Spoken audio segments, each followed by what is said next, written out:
Chapter 1 जिसका नाम है कोई भी मूर्ख नहीं है। धन के साथ आपके व्यक्तिगत अनुभव संसार में क्या हुआ शायद उसका 0.00000001% मात्र है, लेकिन आपके विचार अनुसार संसार कैसे चलता है उसका 80% है।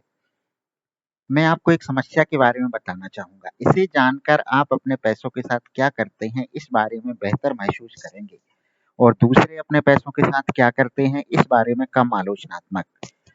लोग पैसों के साथ कुछ मूर्खतापूर्ण हरकतें करते ज़रूर हैं, लेकिन कोई भी मूर्ख नहीं है। बात असल में यह है, अलग-अलग पीढ़ियों के लोग जिनका पालन-पोषण करने वाले माता-पिता की आय अलग है, जीवन मूल्य अलग हैं, जो विश्व के विभिन्न क्षेत्रों में अलग-अलग अर्थव्यवस्था में जन्मे, जिन्होंने अलग-अलग जॉब मार्केट में विविध प्रकार के प्रोत्साहन और भाग्य का अनुभव किया, वे एक दूसरे से बहुत अलग पाठ सीखते हैं। दुनिया कैसे चलती है इस बारे में हर किसी का अपना ही अनुभव होता है और जो आपने अनुभव किया है वह कहीं अधिक प्रभावशाली है उसके मुकाबले जो आप किसी और से सुनते या सीखते हैं। इसलिए हम सब, आप, मैं और हर व्यक्ति धन दौलत कैसे काम करती है इससे संबंधी अपने मूल्यों के सहारे अपना जीवन गुजारते हैं और अलग-अलग लोगों के लिए इन मूल्यों में जमीन आसमान का फर्क हो सकता है। जो आपको मूर्खतापूर्ण लगे वह मेरे लिए मायने रख सकता है।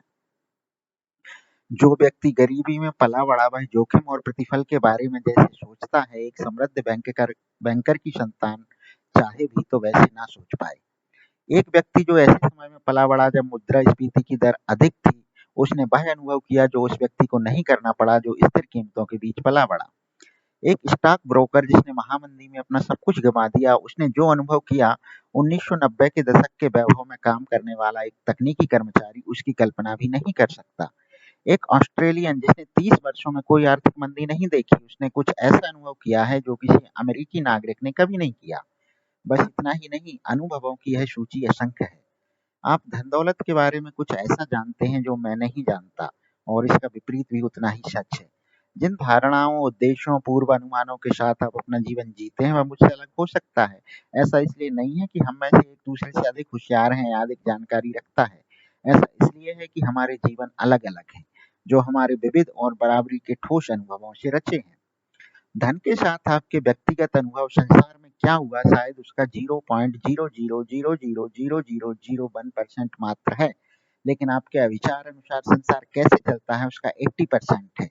इसलिए समान रूप से होशियार लोग इस बात पर बहस कर सकते हैं कि मंदी कैसे और क्यों होती है, आपको निवेश कैसे करना चाहिए, आपको किसको प्राथमिकता देनी चाहिए, कितना जोखिम उठाना चाहिए आदि। 1930 के अमेरिका पराखी अपनी किताब में फ्रेडरिक लुईस एलन ने लिखा कि महामंदी ने लाखों अमेरिकियों को उनके शेष जीवन काल के लिए अंदरूनी तौर पर प्रभावित किया है, लेकिन अनुभवों में काफी विभिन्नता थी। 25 वर्ष बाद जब जॉन एफ कैनेडी राष्ट्रपति चुनाव लड़ रहे थे, एक रिपोर्टर ने उनसे पूछा कि उन्हें महामंदी के बारे में क्या याद है। उन्होंने टिप्पणी की, मुझे परिवारों के बारे में कोई प्रत्यक्ष जानकारी नहीं, मेरा परिवार दुनिया के सबसे धनी परिवारों में से एक था, यह उस समय काफी था। हमारे पास बड़े घर, नौकर-चाकर और हम बहुत घूमा-फिरा करते थे। जो चीज़ मैंने प्रत्यक्ष रूप से देखी वह बस यह है कि मेरे पिता ने कुछ और मालियों को सिर्फ इसलिए काम पर रखा कि उन्हें नौकरी मिल जाए, जिससे वे अपना पेट भर सकें।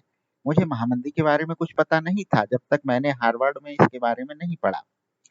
यह 1960 के चुनाव का एक बहुत मुख्य मुद्दा था। लोगों को लगा कि कैसे कोई ऐसा व्यक्ति अर्थव्यवस्था की बागडोर संभाल सकता था जिसे पिछली पीढ़ी के सबसे बड़े आर्थिक वृत्तांत की कोई जानकारी ही नहीं थी। इसका क्षतिपूर्णन काफी हद तक जेएफके के द्वितीय विश्व युद्ध के अनुभव के द्वारा हो गया। यह पिछली पीढ़ी में व्यापक एक दूसरा भावनात्मक अनुभव था जो उनके मुख्य प्रतिद्वंदी होवर्ट हम्फ्रे के पास नहीं था। हमारे सामने चुनौती यह है कि अध्ययन या ग्रहणशीलता की कोई भी मात्रा भय और अनिश्चितता की शक्ति को उत्पन्न नहीं कर सकती।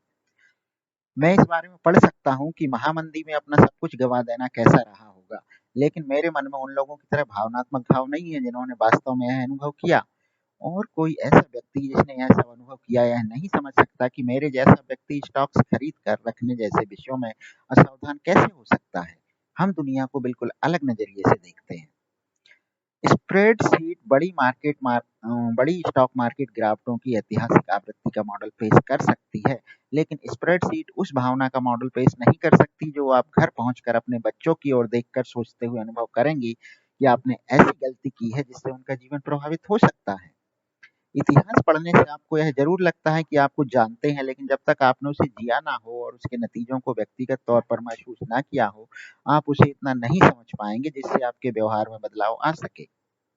हम सबको लगता है कि हम जानते हैं कि दुनिया कैसे चलती है, लेकिन हम सबने इसके एक तिनके मात्र का ही अनुभव किया है। जैसा कि इन्वेस्टर बैठने कहते हैं, कुछ सबक ऐसे होते हैं जिन्हें समझने से पहले हमें उसका अनुभव करना आवश्यक है, और हम सब किसी न किसी तरह इस सच के शिकार हैं। 2006 में national bureau of economic research के अर्थशास्त्री अल्राइट मैल्डमैंडियर और स्टीफन लेगल ने सर्वे ऑफ कंज्यूमर फाइनेंसेज के 50 ईयर के कार्य का अध्ययन किया, जिसमें अमेरिकी लोग अपने पैसे के साथ क्या करते हैं इस विषय पर विस्तृत जानकारी थी। परिकल्पना के अनुसार लोगों को अपने निवेश संबंधी निर्णय और अपने लक्ष्यों और उस समय में उपलब्ध निवेश विकल्पों के अनुसार लेने चाहिए, लेकिन लोग ऐसा करते नहीं हैं। अर्थशास्त्रियों ने पाया कि लोगों के जीवन भर के निवेश के निर्णय उनके उन अनुभव से दृढ़तापूर्वक जुड़े होते हैं जो उन्होंने अपने जीवन काल में देखे, मुख्यतः शुरुआती वयस्कता में। अगर आप ऐसे समय में बड़े हुए जब मुद्रास्फीति की दर अधिक थी, तो आपने आगे जाकर अपना पैसा बॉन्ड में कम निवेश किया, उनके मुकाबले जो कम मुद्रास्फीति के समय में पले बड़े।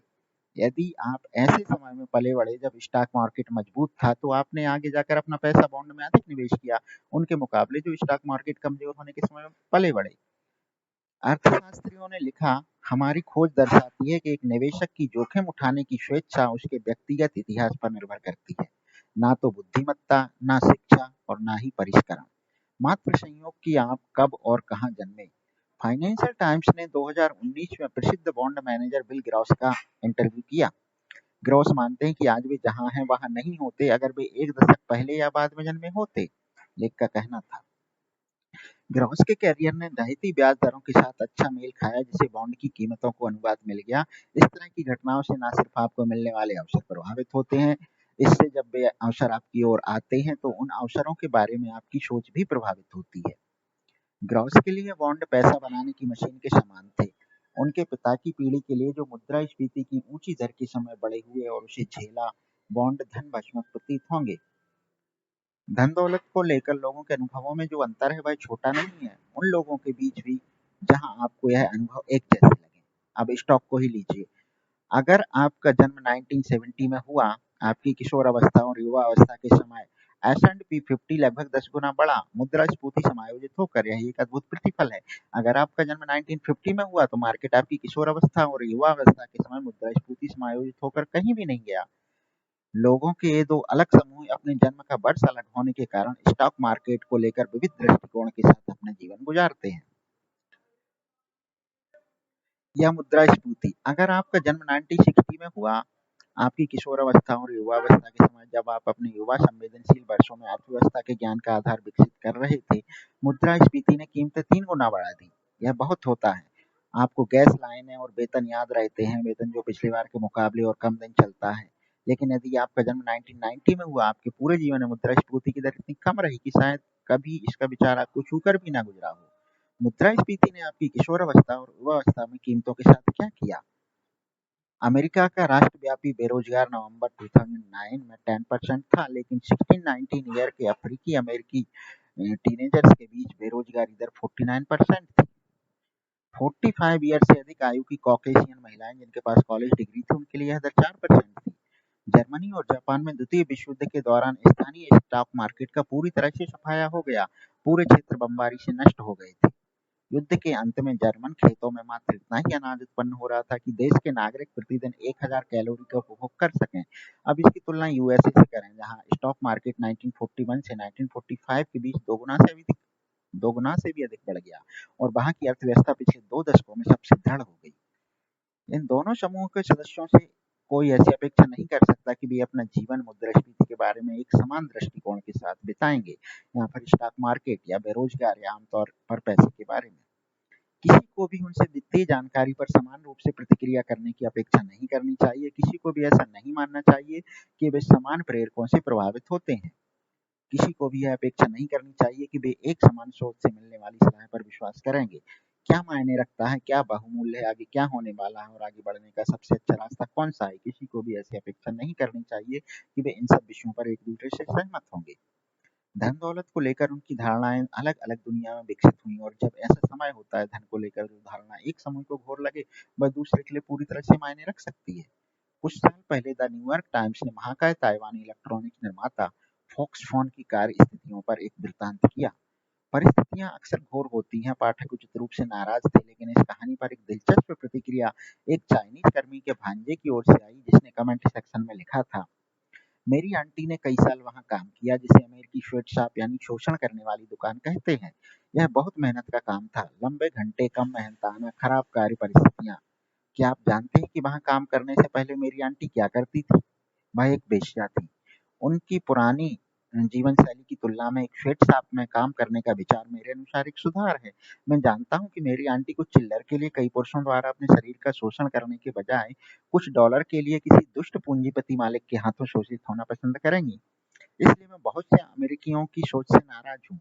हमारे पास पश्चिम वासियों जैसे अवसर नहीं है, हमारी संरचना अलग है, यह देश अलग है। हाँ, फैक्ट्री के कामों में बड़ी मेहनत लगती है, क्या यह बेहतर हो सकता है? हाँ, लेकिन सिर्फ तब जब आप इस तरह से अमेरिकी नौकरियों की तुलना करें। मुझे नहीं पता इसका क्या मतलब निकाला जाए। मेरा एक हिस्सा इसका तीक्ष्ण रूप से विरोध करना चाहता है, लेकिन मेरा एक और हिस्सा समझना चाहता है।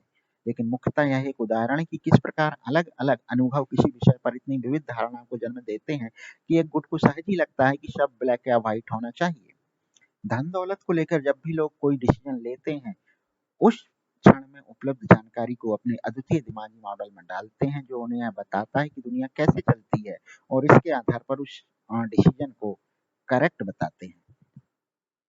वे लोग अपनी जानकारी में गलत हो सकते हैं, उनकी जानकारी अधूरी हो सकती है, वे गणित में अनिपुण हो सकते हैं, वे विभत्स मार्केटिंग की बातों में आ सकते हैं, या हो सकता है कि उन्हें अंदाजा ही ना हो कि वे क्या कर रहे हैं। वे अपने काम के नतीजों को गलत तरह से आंक सकते हैं। ओह!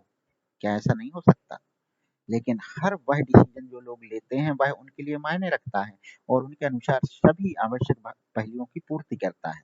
वे खुद को एक ऐसी कहानी सुनाते हैं जिसमें वे क्या कर रहे हैं और क्यों इसका वर्णन होता है, और यह कहानी उनके खुद के अद्वितीय अनुभव से रचित होती है। एक सिंपल सा एग्जांपल लीजिए, लॉटरी के टिकट। अमेरिकी लोग फिल्म, वीडियो गेम, संगीत, खेलकूद, प्रतिस्पर्धा, किताबों के कुल खर्च से अधिक पैसा उन पर खर्च करते हैं, और उन्हें कौन खरीदता है? मुख्यतः गरीब लोग। यूएस में न्यूनतम आय परिवार प्रति वर्ष औसतन $412 लॉटरी टिकट पर खर्च करते हैं, जो उच्चतम आय परिवारों से 4 गुना अधिक है। 40% अमेरिकी आपदा के समय $400 नहीं जुटा पाते, जिसका अर्थ यह है कि वे लोग जो लॉटरी के टिकट के लिए $400 खर्च करते हैं, सामान्यतः वही लोग हैं जो कहते हैं कि आपदा के समय वे $400 का अरेंजमेंट नहीं कर सकते। वे अपने सुरक्षा तंत्र को एक ऐसे संयोग के लिए नष्ट कर रहे हैं जिसके सच होने की संभावना लाखों में से बस एक है। यह मुझे मूर्खतापूर्ण लगता है। यह शायद आपको भी मूर्खतापूर्ण लगे, लेकिन मैं न्यूनतम आय परिवार में से नहीं हूँ और शायद आप भी नहीं, इसलिए हम में से काफी लोगों के लिए यह समझना कठिन है कि न्यूनतम आय लॉटरी टिकट खरीदारों के अचेतन मन में क्या तर्क चलता है। अगर थोड़ा जोर डालें तो आप कल्पना कर सकेंगे कि यह कुछ इस प्रकार होगा। हम एक सैलरी से दूसरी सैलरी के बीच किसी तरह जीते हैं और सेविंग की तो दूर तक की संभावना नहीं। अच्छी सैलरी की नौकरी मिलने की भी कोई संभावना नहीं। हम छुट्टियां मनाने नहीं जा सकते और ना ही नई कार, स्वास्थ्य बीमा या सुरक्षित इलाके में घर का इंतजाम कर सकते हैं। हम बिना कमर तोड़ने वाले लोन्स के अपने बच्चों को कॉलेज में एडमिशन नहीं करा सकते। आप में से जो लोग फाइनेंस संबंधी किताबें पढ़ते हैं, आपके पास वह सब कुछ या तो पहले से है या उसे पाने की अच्छी संभावना है, जो हमारे पास नहीं हो सकता। लॉटरी टिकट खरीदना ही हमारे जीवन का वह पल है जब हम ठोस रूप से वह सब पाने का सपना देख सकते हैं जो आपके पास है और जिसे आप महत्व नहीं देते। हम एक सपने की कीमत चुका रहे हैं और आप यह नहीं समझ सकते, क्योंकि आप पहले से एक सपना जी रहे हैं और इसलिए हम आपसे ज्यादा लॉटरी के टिकट खरीदते हैं। आपको इस तर्क से सहमत होने की आवश्यकता नहीं। जब आप दिवालिया हों, लॉटरी टिकट खरीदना बुरा विचार ही है। लेकिन मैं समझ सकता हूँ कि लॉटरी टिकट की बिक्री क्यों चलती रहती है, और यह विचार जो आप कर रहे हैं वह मूर्खतापूर्ण है, लेकिन मैं समझ सकता हूँ कि आप ऐसा क्यों कर रहे हैं। इससे हमारे कई वित्त संबंधी निर्णयों के आधार का अनावरण होता है। कुछ लोग वित्तीय निर्णय पूर्ण रूप से एक स्प्रेडशीट के द्वारा करते हैं। वे खाने की टेबल पर या कंपनी की किसी मीटिंग में उन्हें बनाते हैं। ऐसे प्लेसेस जहाँ व्यक्तिगत इतिहास, संसार के प्रति आपका अद्वितीय दृष्टिकोण, अहंकार, अभिमान, मार्केटिंग और विचित्र प्रेरक साथ मिलकर ऐसा एटमॉस्फेयर बनाते हैं जो आपके लिए काम करता हो। एक अन्य पहलू जो है स्पष्ट करने में सहायता करता है कि फाइनेंशियल डिसीजन क्यों इतने कठिन होते हैं और क्यों इसमें इतना दुराचार होता है।